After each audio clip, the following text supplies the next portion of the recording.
Hello everyone, this is अर्पित और आज इस वीडियो में हम देखें कि हम फिब को कैसे यूज़ कर सकते हैं और सिर्फ फिब के बेसिस पे क्या हमें ट्रेड लेनी चाहिए या फिर नहीं।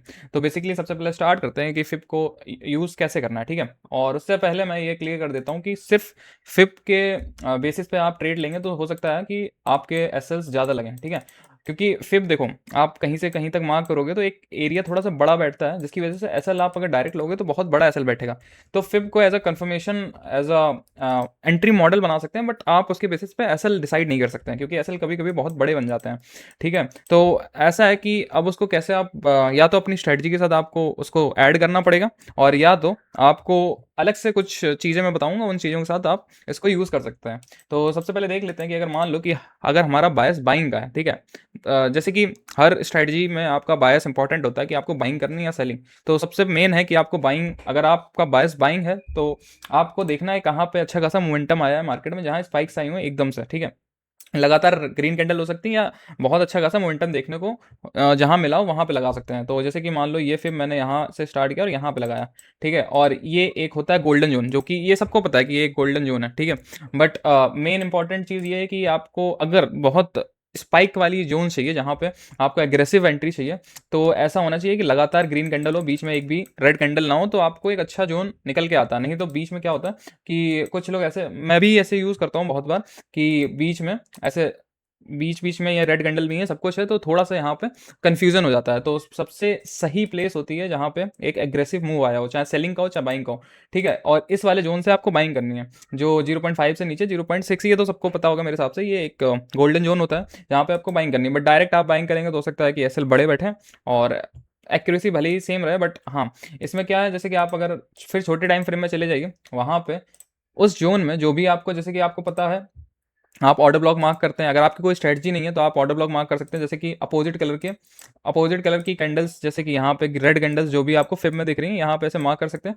और फिर उस पर जब कंफर्मेशन बने, ठीक है, उस कंफर्मेशन आप कुछ भी यूज़ कर सकते हैं, जो भी आप यूज़ करते हो, ठीक है, उस कंफर्मेशन पे आप ऐसे ट्रेड ले सकते हैं, ठीक है। तो ये अभी रिसेंट का था गोल्ड में, अगर देखेंगे कल फ्राइडे वाले दिन का ही है, ठीक है। और पीछे अगर देखते हैं, ये एक एग्रेसिव मूव था, यहाँ पे भी अगर देखें तो यहाँ से लगा सकते हैं, ठीक है। यहाँ से एग्जैक्टली इसने पहले एक एसएल लिया होगा, ठीक है। अगर हम यहाँ पीछे जाके देखेंगे तो अब इस जोन में देखेंगे एक ऑर्डर ब्लॉक अपोजिट कलर का हमें ढूंढना था, ठीक है, ये एक अपोजिट कलर का। हाँ, तो अगर आप देखेंगे यहाँ पे, अगर आपने ट्रेड लिया होगा, आपने पहले भी ट्रेड लिया हो, अब या तो ये थोड़ा सा बड़ा है तो आपको या तो वेट करना पड़ेगा री एंट्री के लिए। दोनों केस होते हैं, लोग अपने हिसाब से एंट्री ले सकते हैं, और या तो बड़े एसएल के साथ अगर आप जाएंगे फिर भी आपको टारगेट मिल गया होगा, ठीक है। ऐसे एक ट्रेड बन जाता है। और पीछे चलते हैं, जैसे कि सेलिंग का भी अगर हम देखें तो रिसेंट सेलिंग यहाँ से आई थी, ठीक है। अब इस जोन में हम छोटे टाइम फ्रेम में जा रहे हैं, ठीक है। छोटे टाइम फ्रेम में जाना इसलिए इंपॉर्टेंट है क्योंकि एसएल छोटे बैठता है। अब अगर इसमें हम देखें तो कुछ भी नहीं है, ठीक है। अगर हम देखें तो यहाँ पे कोई भी ग्रीन कैंडल नहीं है, जिसकी वजह से थोड़ा सा इंपॉर्टेंट होता है कि आपका बायस अगर सेलिंग साइड है तो आप पूरे जोन को मार्क कर सकते हैं। अगर नहीं है तो फिर आप हल्का से ये जो ग्रीन था, हल्का से यहाँ पे अगर स्ट्रेच करेंगे तो मेरे हिसाब से कहीं कुछ रिएक्शन आई होगी।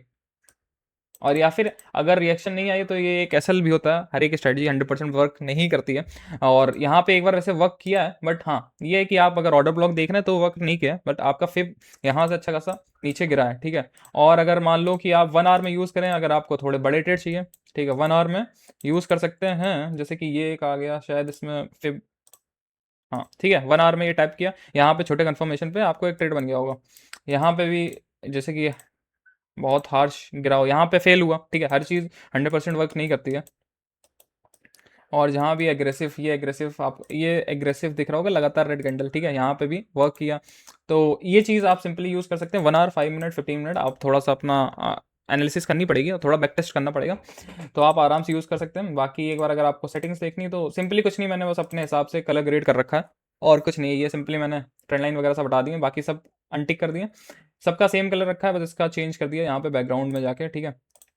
बैकग्राउंड में जाके और उसका शेड वगैरह, और कुछ ऐसा कुछ डिफरेंट है नहीं, ठीक है। बस अगर आपको नीचे से ऊपर लगाना है, जैसे कि अगर सेलिंग के लिए देखना है तो आपको ऊपर से स्टार्ट करके नीचे लगाना है, क्योंकि प्राइस जैसे कि ये चीज़ आपको पता होगा कि 50% से ऊपर होता है प्रीमियम जोन, 50% से नीचे होता है डिस्काउंट जोन। सेलिंग के लिए हमेशा प्रीमियम पे सेलिंग की जाती है, इसलिए उल्टा लगाते हैं ताकि जब प्राइस अच्छा खासा रिट्रेस कर चुका हो तब सेल है। ठीक है, तो नॉर्मली आप फिप को ऐसे यूटिलाइज कर सकते हैं अपने ट्रेड्स में। बाकी इसके साथ एक स्ट्रेटजी भी आपको ऐड कर लेंगे तो और बेटर रहेगा, ताकि आप ट्रेड्स और अच्छे से कर सकें। बाकी मिलते हैं नेक्स्ट वीडियो में, तब तक के लिए गुड बाय।